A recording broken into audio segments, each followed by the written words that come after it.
Hello दोस्तों। आज हम लोग देखेंगे मध्यकालीन भारत, प्राचीन भारत में पाल वंश। तो पाल वंश में सबसे पहले गोपाल, उसके बाद धर्मपाल, देवपाल, विग्रहपाल, नारायणपाल, महीपाल, रामपाल और मदनपाल। तो 8वीं शताब्दी के प्रारंभ में शैल वंश के एक राजा ने पौंड या उत्तरी बंगाल पर अधिकार किया।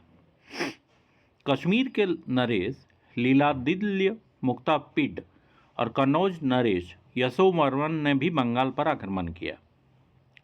कामरूप नरेश हर्षदेव ने अक्सर बंगाल को विजित कर लिया। फिर बंगाल में अव्यवस्था और अराजकता का केंद्र हुआ। आक्रमण के इस क्रम में बंगाल के चारों ओर अशांति गड़बड़ी फैली।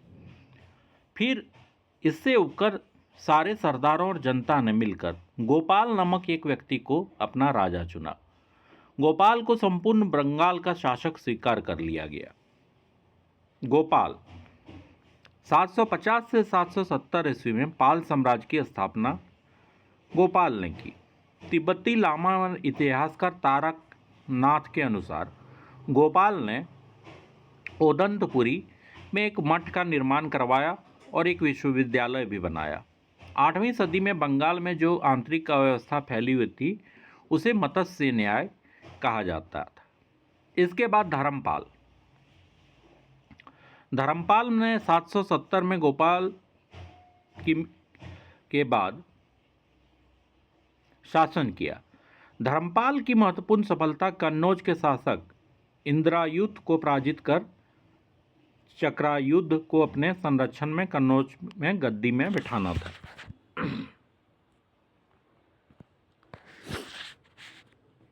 11वीं शताब्दी में गुजराती कवि सोरढल ने धर्मपाल को उत्तरापथ स्वामी की उपाधि से संबोधित किया है।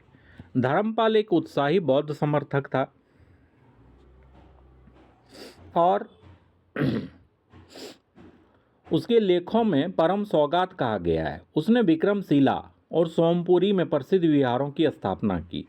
उसकी राजसभा में प्रसिद्ध बौद्ध लेखक हरिभद्र सूरी के नाम को स्थान प्राप्त था।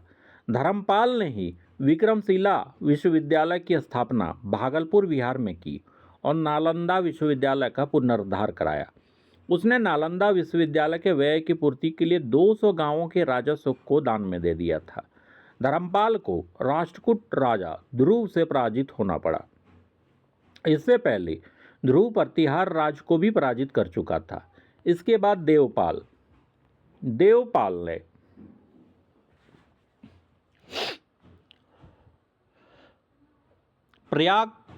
प्राग, ज्योतिषपुर, असम और उड़ीसा के कुछ हिस्सों में अपने राज्य में मिला लिया। उसने प्रतिहार शासक मिहिर भोज को पराजित किया। देवपाल ने मुंगेर को अपनी राजधानी बनाया तथा परम सौगात की उपाधि धारण की। उसने जगरहार जलालाबाद के प्रसिद्ध विद्वान वीरदेव को नालंदा विहार का प्रधान आचार्य नियुक्त किया। 8वीं सदी के मध्य से लगभग 100 वर्षों तक पूर्वी भारत पर पाल शासकों का वर्चस्व रहा। सुलेमान नामक एक अरबी व्यापारी ने 9वीं शताब्दी में मध्य में भारत की यात्रा की थी। उसने पाल साम्राज्य को रूमा या धर्म यानी धर्मपाल का संक्षिप्त रूप कहा है। महिपाल प्रथम को पाल वंश का द्वितीय शासक माना जाता है। पाल शासक बौद्ध विज्ञान ज्ञान धर्म के महान संरक्षक थे। पाल शासकों का तिब्बत में के साथ घनिष्ठ सांस्कृतिक संबंध था। दक्षिण पूर्व एशिया के साथ पालों के व्यापारिक और सांस्कृतिक संबंध थे। दक्षिण पूर्व एशिया में शैलेंद्र वंश के साम्राज्य का वर्चस्व था। उनका साम्राज्य मलाया, जावा, सुमात्रा और के आसपास द्वीपों तक फैला था। शैलेंद्र शासक बौद्ध थे। उन्होंने अपने कई दूत पाल दरबार में भेजे तथा पाल शासकों ने नालंदा में एक विहार बनाने की अनुमति भी मांगी। Thank you for watching.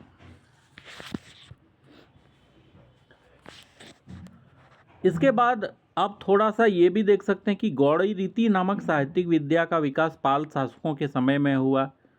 जावा के